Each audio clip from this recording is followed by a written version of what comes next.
Audiobooks presents Christopher Kazanov, Robert Forster, Richard Gilliland, Dave Madden, Juliet Mills, John Rubinstein, and Ephraim Zimbalist Jr. performing The Greatest Mystery Stories, Volume 4.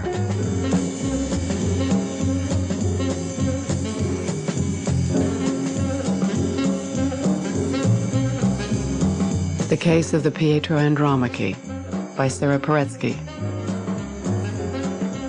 You only agreed to hire him because of his art collection. Of that I'm sure.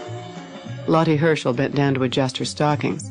And don't waggle your eyebrows like that. It makes you look like an adolescent Groucho Marx. Max Lowenthal obediently smoothed his eyebrows, but said, "It's your legs, Lottie. They remind me of my youth. You know, going into the underground to wait out the air raids, looking at the ladies as they came down the escalators. The updraft always made their skirts billow." "You're making this up, Max. I was in those underground stations, too, and as I remember, the ladies were always bundled in coats and children." Max moved from the doorway to put an arm around Lottie. "That's what keeps us together, Lottchen. I am a romantic, and you are severely logical. And you know we didn't hire Caldwell because of his collection. Although I admit I'm eager to see it. The board wants Beth Israel to develop a transplant program. It's the only way we're going to become competitive." "Don't deliver your publicity lecture to me," Lottie snapped. Her thick brows contracted to a solid black line across her forehead. "As far as I'm concerned, he is a cretin with the hands of a Caliban in the personality of Attila." Lottie's intense commitment to medicine left no room for the mundane consideration of money.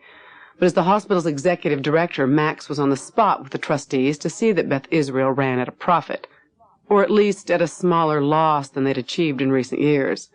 They'd brought Caldwell in part to attract more paying patients and to help screen out some of the indigent who made up 12% of Beth Israel's patient load. Max wondered how long the hospital could afford to support personalities as divergent as Lottie and Caldwell with their radically differing approaches to medicine. He dropped his arm and smiled quizzically at her. "Why do you hate him so much, Lottie?" "I am the person who has to justify the patients I admit to this troglodyte. Do you realize he tried to keep Mrs. Mendez from the operating room when he learned she had AIDS? He wasn't even being asked to sully his hands with her blood, and he didn't want me performing surgery on her." Lottie drew back from Max and pointed an accusing finger at him. "You may tell the board that if he keeps questioning my judgment, they will find themselves looking for a new perinatologist. I am serious about this. You listen this afternoon, Max. You hear whether or not he calls me our little baby doctor. I am 58 years old." Sample complete. Ready to continue?